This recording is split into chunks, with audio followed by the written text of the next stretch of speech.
नमस्कार, Tarun Bharat news bulletin मध्ये आपल्या सर्वांचे स्वागत. आता पाहूया ठळक घडामोडी.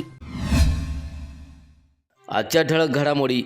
शक्तीपीठ महामार्ग रद्दच्या मागणीसाठी कडेगावात आमदार विश्वजित कदम यांच्या नेतृत्वाखाली धडक मोर्चा. पेपर फुटीनंतर नीट यूजी फेरपरीक्षा शांततेत पार. 10 केंद्रांवर 4572 विद्यार्थ्यांची उपस्थिती. सांगली जिल्ह्यात ठिकठिकाणी 12वा आंतरराष्ट्रीय योग दिन उत्साहात. सांगली सातारा विधान परिषद मतमोजणीसाठी यंत्रणा सज्ज. निरीक्षकांच्या उपस्थितीत रंगीत तालीम. आणि आटपाडीसाठी MIDC लवकरच. सुहास बाबर यांना उदय सामंत यांचा पाठिंबा. आता पाहूया सविस्तर बातमीपत्र. नागपूर गोवा शक्तीपीठ महामार्ग रद्द करण्याच्या मागणीसाठी सांगली जिल्ह्यातील कडेगावमध्ये शेतकऱ्यांचा भव्य धडक मोर्चा काढण्यात आला. काँग्रेस आमदार विश्वजित कदम यांच्या नेतृत्वाखाली कडेगाव शहरातून निघालेल्या या मोर्चामध्ये हजारो शक्तीपीठ बाधित शेतकरी सहभागी झाले होते. कडेगाव तालुक्यातून प्रस्तावित शक्तीपीठ महामार्ग जात असल्यानं परिसरातील सुपीक आणि बागायती शेती उद्ध्वस्त होण्याची भीती शेतकऱ्यांनी व्यक्त केली.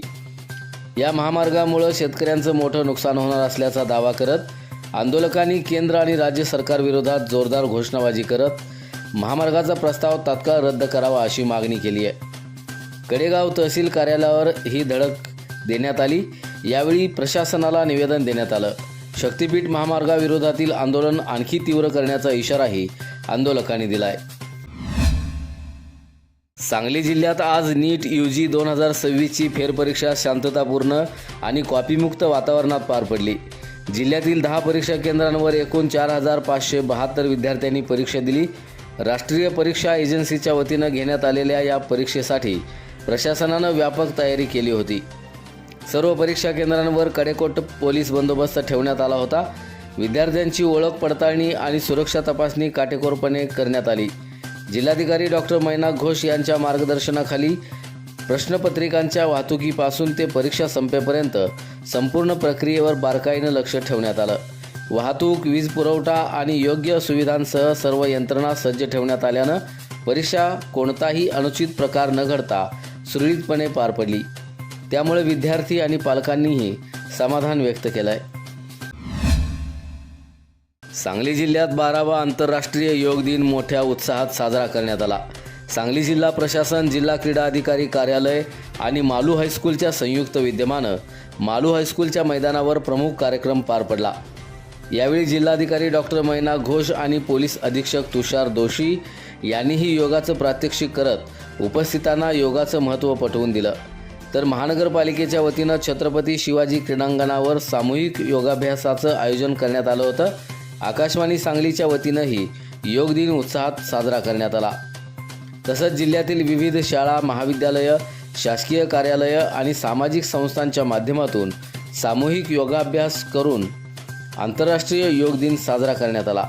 यावेळी नागरिक, विद्यार्थी आणि विविध क्षेत्रातील मान्यवरांनी मोठ्या संख्येनं सहभाग नोंदवला. सांगली सातारा स्थानिक प्राधिकारी मतदारसंघ विधान परिषद निवडणूक 2026ची मतमोजणी सोमवार दिनांक 22 जून रोजी होणार असून त्यासाठी निवडणूक यंत्रणा पूर्णपणे सज्ज झाली आहे. सांगलीतील तरुण भारत व्यायाम मंडळ इमारतीत सकाळी 8 वाजल्यापासून मतमोजणीला सुरुवात होणार आहे. त्याआधी निवडणूक निरीक्षक डॉक्टर अमित सैनी यांच्या उपस्थितीत मतमोजणीची रंगीत तालीम पार पडली. यावेळी निवडणूक निर्णय अधिकारी डॉक्टर मैनाक घोष, अप्पर जिल्हाधिकारी सुशांत खांडेकर यांच्यासह वरिष्ठ अधिकारी उपस्थित होते. मतमोजणीसाठी 5 टेबलांची व्यवस्था करण्यात आली असून प्रत्येक टेबलवर पर्यवेक्षक, सहाय्यक आणि शिपाई नियुक्त करण्यात आले आहेत. मतपेट्यांच्या हाताळणीपासून निकाल संकलनापर्यंत सर्व प्रक्रियेची प्रत्यक्ष चाचणी घेण्यात आली. मतमोजणी प्रक्रिया पारदर्शक, अचूक आणि सुरळीत पार पडावी यासाठी आवश्यक त्या सूचना देण्यात आल्या आहेत. आटपाडी तालुक्यातील आमदार सुहास बाबर यांनी मागणी केलेली औद्योगिक वसाहत लवकरच मार्गी लागणार असल्याची घोषणा उद्योगमंत्री उदय सामंत यांनी केली आहे. सांगली जिल्ह्यात ज्या ठिकाणी सुहास बाबर सांगतील त्या ठिकाणी MIDC उभारण्यासाठी शासन सकारात्मक असल्याचं त्यांनी स्पष्ट केलं आहे. सांगली जिल्ह्यातील राजकीय नेतृत्वाची पोकळी भरून काढण्यासाठी सुहास बाबर यांनी पुढे यावं. शिवसेना त्यांच्या पाठीशी भक्कमपणे उभी राहील असा विश्वासही सामंत यांनी व्यक्त केला आहे. विटा इथं खानापूर, आटपाडी, जत, कवठेमंकाळ आणि तासगाव तालुक्यातील शिवसेनेच्या BLA पदाधिकाऱ्यांचा मेळावा पार पडला। यावेळी आमदार सुहास बाबर, उपनगराध्यक्ष अमोल बाबर, जिल्हा बँकेचे संचालक तानाजी पाटील, शिवसेना क्रीडा सेनेचे प्रमुख डबल महाराष्ट्र केसरी चंद्रहार पाटील, जिल्हा प्रमुख संजय विभूते यांच्यासह पदाधिकारी उपस्थित होते। या घोषणेमुळे आटपाडी तालुक्याच्या औद्योगिक विकासाला नवी गती मिळण्याची अपेक्षा व्यक्त होत आहे। याचबरोबर आजचे बातमीपत्र इथे संपले। अधिक माहिती आणि ताज्या घडामोडींसाठी पाहत रहा तरुण भारत न्यूज चॅनल।